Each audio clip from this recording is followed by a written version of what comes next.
So, I have one final request to leave you with, and that's very simple.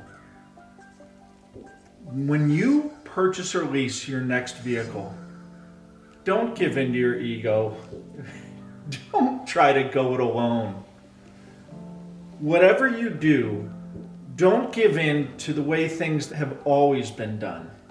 Don't buy vehicles the same way you always have, because you know it's been dissatisfying. The bottom line, don't be like the 30 million Americans a year that simply overpay when they purchase or lease their next vehicle. In other words, work with us, the car buying experts at myHopscotch.com. We'll handle the whole thing for you. Thank you.